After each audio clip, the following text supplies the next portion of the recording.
Hello friends, welcome to my channel. तो चलिए आज देखते हैं वीकली करंट अफेयर, ठीक है, जो हमेशा 7 बजे रविवार को आपके लिए अपलोड कर दिया जाता है। तो वीडियो यदि पसंद आए तो चैनल को ज़रूर सब्सक्राइब करें ताकि आपको हर हफ्ते इम्पोर्टेंट क्वेश्चन का करंट अफेयर का सेट मिलता रहे, ठीक है। तो आइए देखते हैं आज का पहला क्वेश्चन। पेट कोक के संदर्भ में निम्नलिखित कथनों पर विचार कीजिए। पेट कोक तेल शोधन प्रक्रिया से प्राप्त एक कार्बनिक उत्पाद है। उच्च कैलोरी मान और परिवहन एवं भंडारण में आसानी के कारण यह कोयले के प्रतिस्थापन के लिए एक विकल्प प्रस्तुत करता है। सरकार ने लिथियम आयन बैटरी के लिए कच्चे माल के रूप में पेट कोक के आयात की अनुमति दी है। तो ध्यान देना है कि यहाँ पे पेट कोक से जो भी कथन है सब सही है, उसको एक बार और देख सकते हैं, लेकिन चलिए सीधे डिस्क्रिप्शन में ही देखेंगे। पेट कोक तेल शोधन प्रक्रिया से प्राप्त एक कार्बनिक उत्पाद है। ईंधन के साथ साथ इसका उपयोग लिथियम आयन बैटरियों के निर्माण के लिए भी किया जाता है। यह तेल के आसवन विधि से निर्मित एक स्पंजी ठोस उत्पाद है जिसे कोयले के समान ईंधन के रूप में उपयोग किया जा सकता है। उच्च कैलोरी मान और परिवहन एवं भंडारण में आसानी के कारण यह कोयले के प्रतिस्थापन के लिए एक विकल्प प्रस्तुत करता है। सरकार ने लिथियम आयन बैटरी के लिए कच्चे माल के रूप में पेट कोक के आयात की अनुमति दी है। आगे देखते हैं दूसरा क्वेश्चन। निम्नलिखित कथनों पर विचार कीजिए। त्र्यंबकेश्वर मंदिर महाराष्ट्र के नासिक जिले में ब्रह्मगिरी पर्वत के तलहटी में स्थित है। इसका निर्माण दूसरे पेशवा बालाजी बाजीराव ने एक पुराने मंदिर के स्थान पर करवाया था। तीसरा है, यह एकमात्र ज्योतिर्लिंग है जहाँ ब्रह्मा, विष्णु और महेश तीनों ही देवता विराजित हैं। तो यहाँ तो ध्यान देना है कि इसका निर्माण दूसरे पेशवा नहीं तीसरे पेशवा ने करवाया था। और ढूंढ रहा है कथन सत्य है, तो कोई एक गलत यही हो रहा है और इसके अनुसार केवल 2 कथन सही है। ऑप्शन बी करेक्ट हो जाएगा, ठीक है। देख सकते हैं त्रिवेंगेश्वर मंदिर महाराष्ट्र के नासिक जिले में ब्रह्मगिरी पर्वत के तलहटी में स्थित है, जहां से गोदावरी नदी प्रवाहित होती है। इसका निर्माण तीसरे पेशवा बालाजी बाजीराव ने एक पुराने मंदिर के स्थान पर करवाया था। त्र्यंबकेश्वर मंदिर 12 ज्योतिर्लिंगों में से एक है। यह एकमात्र ज्योतिर्लिंग है जहां ब्रह्मा, विष्णु और महेश तीनों ही देवता विराजित हैं। अन्य सभी ज्योतिर्लिंगों में केवल भगवान शिव ही विराजमान हैं। वारकरी संप्रदाय के संत श्री निर्वितीनाथ ने यहीं पर संजीवन समाधि ली थी। इनकी पुण्यतिथि पर आयोजित यात्रा के अवसर पर लाखों वारकरी अनुयायी त्र्यंबकेश्वर मंदिर में एकत्रित होते हैं। आगे देखते हैं। मैगीगोर झील कहाँ स्थित है? Italy, Switzerland, Germany, Australia. तो मैगीगोर झील कहाँ स्थित है? आंसर होगा ऑप्शन ए इटली। इटली और स्विट्जरलैंड की सीमा पर स्थित मैगीगोर झील इटली की दूसरी सबसे बड़ी झील है। यह झील उत्तर में आल्प्स पर्वत और इटली के लोम्बार्डियन मैदान से घिरी है। इसकी प्रमुख सहायक नदियाँ टिसिनो, मैगिया, टोसे और ट्रेसा हैं। इसके पश्चिमी तट से कुछ दूरी पर प्रसिद्ध बोरोमियन द्वीप समूह अवस्थित हैं, जो 3 मुख्य द्वीपों इसोला बेला, इसोला माद्रे और इसोला डे पेसक्टोरी से मिलकर बना है। हाल ही में इस झील में एक नाव के डूबने से 4 लोगों की मृत्यु हो गई है, जिनका संबंध इजरायली और इतालवी खुफिया विभाग से होने की संभावना व्यक्त की गई है। तो आगे चलते हैं, तीसरा क्वेश्चन देखते हैं आज का। निम्नलिखित कथनों पर विचार कीजिए। माहिर MHIR है, मिशन नवीन एवं नवीकरणीय ऊर्जा मंत्रालय का एकल मिशन है। दूसरा है, इसका पूरा नाम mission on advance and high impact research है। मिशन की प्रारंभिक अवधि वर्ष 2023-24 से 2029 तक है। तो ध्यान देना है कि ये नवीकरणीय ऊर्जा के साथ विद्युत मंत्रालय से भी दोनों के सहयोग से ये चलाया जा रहा है। साथ ही साथ ये तो इसका फुल फॉर्म ठीक है, ये 2023-24 से 27-28 तक ही हैं। तो ये यहाँ पे 2 कथन गलत हो रहा है, बीच वाला सिर्फ सही हो रहा है, तो केवल एक सही हो जाएगा, ऑप्शन ए करेक्ट हो जाएगा, ठीक है। कह रहा है माहिर मिशन विद्युत मंत्रालय और नवीन एवं नवीकरणीय ऊर्जा मंत्रालय का संयुक्त मिशन है। इसका पूरा नाम mission on advance and high impact research है। इसका उद्देश्य विद्युत क्षेत्र में नवीनतम प्रौद्योगिकियों की स्वदेशी अनुसंधान, विकास एवं प्रदर्शन को सुविधाजनक बनाना है। यह उभरती विद्युत प्रौद्योगिकियों की पहचान कर उन्हें भारत के भीतर और बाहर तैनाती के लिए बृहद पैमाने पर विकसित करने पर केंद्रित है। मिशन की प्रारंभिक अवधि वर्ष 2023-24 से 2027-28 तक है। मिशन की संरचना दो स्तरीय होगी, तकनीकी कार्यक्षेत्र समिति और शीर्ष समिति। और इस क्वेश्चन को हमने देखा था विज्ञान और प्रौद्योगिकी में भी। कारण निम्नलिखित में कौन सा कथन सत्य है? सागर समृद्धि एक ऑनलाइन ड्रेजिंग मॉनिटरिंग सिस्टम है।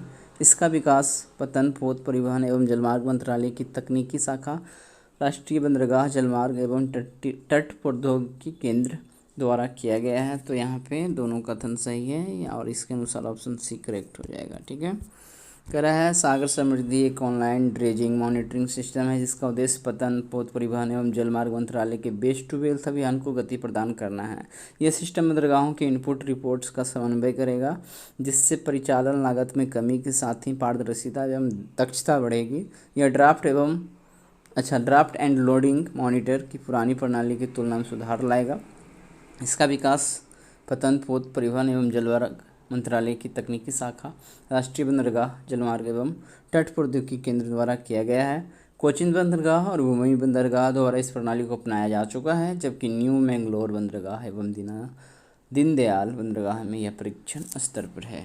आगे देखते हैं, प्रधानमंत्री कृषि सिंचाई योजना के संदर्भ में निम्नलिखित कथनों पर विचार कीजिए। यह एक केंद्र प्रायोजित योजना है जो संदर्भित गतिविधियों के लिए राज्य सरकारों को केंद्रीय अनुदान प्रदान करती है। बिहार राज्य में प्रतिबूंद अधिक फसल घटक के तहत लाभार्थी बनने के लिए आधार कार्ड का दुरुपयोग किया जा रहा है। तीसरा, इसकी क्रियान्वयन अवधि वर्ष 2015 से 2026 तक है। तो ये दूसरा गलती है, बिहार राज्य में प्रतिबूंद अधिक फसल घटक के तहत लाभार्थी बनने के लिए आधार कार्ड का दुरुपयोग किया जा रहा है, ये झारखंड में किया जा रहा है। ठीक है, और बाकी ये कथन ठीक है, ये कथन ठीक है। तो यहाँ पे हो जाएगा ऑप्शन बी सही, केवल दो। कह रहा है प्रधानमंत्री कृषि सिंचाई योजना के तहत झारखंड राज्य में प्रतिबूंद अधिक फसल घटक के तहत लाभार्थी बनाने के लिए आधार कार्ड का दुरुपयोग किया जा रहा है। कह रहा है प्रतिबूंद अधिक फसल प्रधानमंत्री कृषि सिंचाई योजना का एक प्रमुख घटक है। किसानों को अपनी इस योजना में शामिल होने की कोई जानकारी नहीं है, जबकि उनका नाम लाभार्थियों की सूची में है। कह रहा है यह एक केंद्र प्रायोजित योजना है जो संदर्भित गतिविधियों के लिए राज्य सरकार को केंद्रीय अनुदान प्रदान करती है। पूर्वोत्तर राज्यों के लिए 90 और 10 के अनुपात में तथा अन्य राज्यों के लिए 75 और 25 के अनुपात में अनुदान मिलता है। कर इससे मौजूदा योजनाओं जैसे त्वरित सिंचाई लाभ कार्यक्रम, एकीकृत जल संभर क्षेत्र प्रबंधन कार्यक्रम तथा राष्ट्रीय सतत कृषि मिशन को सम्मिलित करके तैयार किया गया है। इसकी क्रियान्वयन अवधि 2015 से 2026 तक है।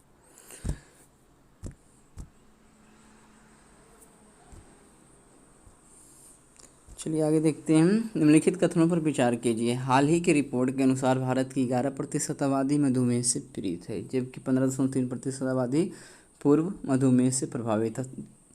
फिर है Indian council of medical research India मधुमेह द्वारा यह रिपोर्ट जारी की गई है। तीसरा है 20 वर्ष से अधिक आयु के लगभग 1.24 लाख व्यक्तियों को डोर टू डोर सर्वेक्षण में शामिल किया गया था।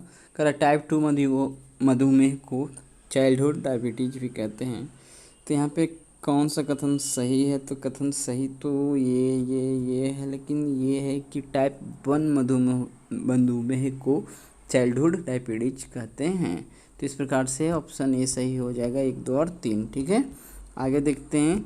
हाल ही में Indian council of medical research India मधुमेह द्वारा भारत की मेटाबॉलिक और गैर संचारी रोग स्वास्थ्य रिपोर्ट जारी की गई है। कर इस क्रॉस सेक्शनल जनसंख्या आधारित सर्वेक्षण में 31 राज्य केंद्र शासित प्रदेशों के शहरी और ग्रामीण क्षेत्रों से 20 वर्ष और उससे अधिक आयु के व्यक्तियों के प्रतिनिधि नमूने का आकलन किया गया है।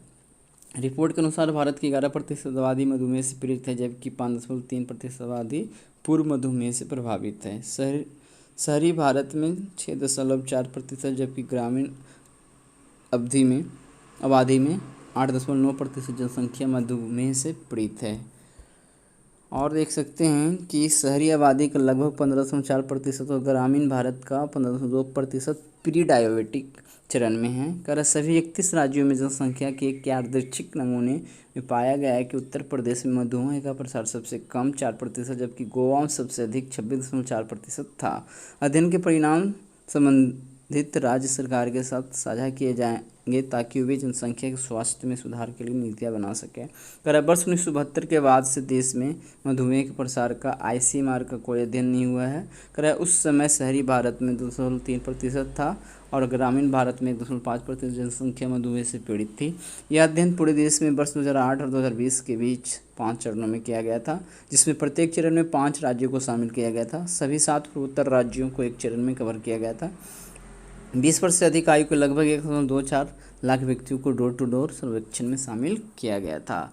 और ध्यान रखना है कि उधर टाइप 1 जो है चाइल्डहुड डायबिटीज कहलाता है, वो सही है, ठीक है, वो ध्यान रखना है, टाइप 2 नहीं। कर है राज्य खाद्य सुरक्षा सूचकांक के संदर्भ में निम्नलिखित कथन पर विचार कीजिए। 7 जून को विश्व खाद्य सुरक्षा दिवस के अवसर पर भारतीय खाद्य सुरक्षा एवं मानक प्राधिकरण द्वारा 5वां राज्य खाद्य सुरक्षा सूचकांक जारी किया गया है। कर है 5वें राज्य खाद्य सुरक्षा सूचकांक में बड़े राज्य में पंजाब ने शीर्ष रैंकिंग हासिल की है। फिर है छोटे राज्यों में सिक्किम शीर्ष पर रहा है। तो ध्यान देना है कि पहला कथन तो सही है, बट ये दूसरा और तीसरा कथन गलत है। गलत ये है कि 5 में ये तो था ही राज्य खाद्य सुरक्षा सूचकांक, तो ये था, बट पंजाब नहीं, केरल फर्स्ट पे है, छोटे राज्यों में गोवा फर्स्ट पे है, ठीक है। तो ये दोनों गलत थी, इसलिए 68 का ये सही हो जाएगा। थोड़ा डिस्क्रिप्शन देख सकते हैं कि 7 जून को विश्व खाद्य सुरक्षा दिवस के अवसर पर भारतीय खाद्य सुरक्षा व मानक प्राधिकरण FSSAI जिसको बोलते हैं 5वां राज्य खाद्य सुरक्षा सूचकांक जारी किया गया है। आगे देखते हैं यहाँ पे यूनियन टेरिटरी। तो यूनियन टेरिटरी में जम्मू एंड कश्मीर का बेहतर रहा है खाद्य सुरक्षा में। दूसरे नंबर पर दिल्ली है और तीसरे नंबर पर चंडीगढ़ है। तो जम्मू कश्मीर, दिल्ली और चंडीगढ़ यहाँ यूनियन टेरिटरी में। स्मॉल स्टेट्स में गोवा फर्स्ट नंबर पे है, फिर मणिपुर है, फिर सिक्किम है। और उसी प्रकार से लार्ज स्टेट की बात किया जाए तो केरला फर्स्ट पे है, फिर पंजाब है, तब तमिलनाडु है। तो इसको देख सकते हैं फिर से, जम्मू कश्मीर, दिल्ली, चंडीगढ़ है यूनियन टेरिटरी में, और स्मॉल स्टेट्स में गोवा फर्स्ट पे है, मणिपुर, सिक्किम, ये 3 देखना है। फिर है लार्ज स्टेट की बात किया जाए तो केरला फर्स्ट में है, पंजाब सेकेंड, तमिलनाडु थर्ड, ठीक है। हाल ही में कौन सा देश द्वारा घोषणा की गई है कि वो 2024 के अंत तक तेल उत्पादन में प्रतिदिन 1,44,000 बैरल की कटौती जारी रखेगा? ईरान, संयुक्त अरब अमीरात, सऊदी अरब, इराक। तो आंसर होगा ऑप्शन बी UAE, ठीक है, संयुक्त अरब अमीरात ऐसी घोषणा किया है।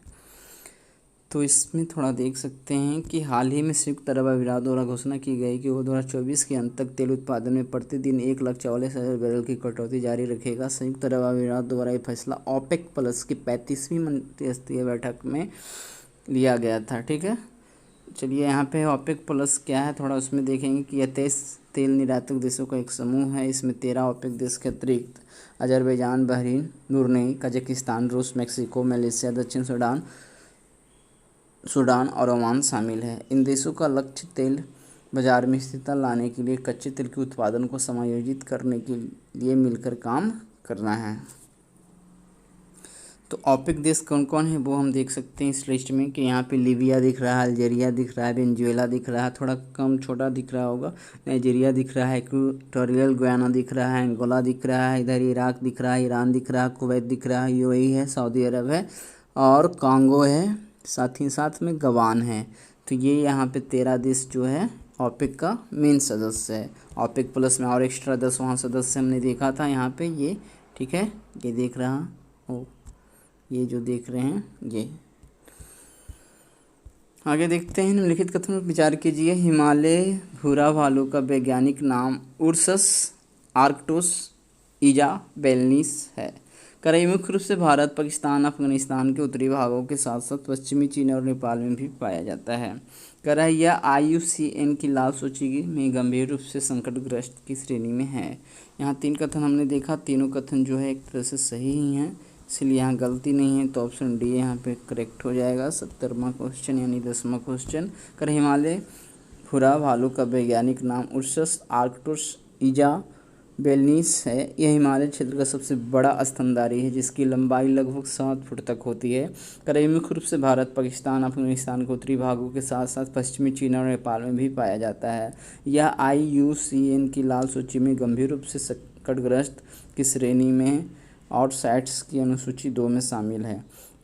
वर्तमान में हिमालय क्षेत्र में आवास विखंडन के कारण ये मानव आबादी वाले क्षेत्रों की ओर पलायन कर रहे हैं। आगे देखते हैं, आगे नहीं देखेंगे, क्वेश्चन आगे है नहीं। तो 10 क्वेश्चन आज हमने देख लिया। तो मिलते हैं अगले दिन हिस्ट्री के क्वेश्चन के साथ। तब तक हमारे चैनल को देखते रहें, वीडियो को लाइक शेयर करते रहें। धन्यवाद।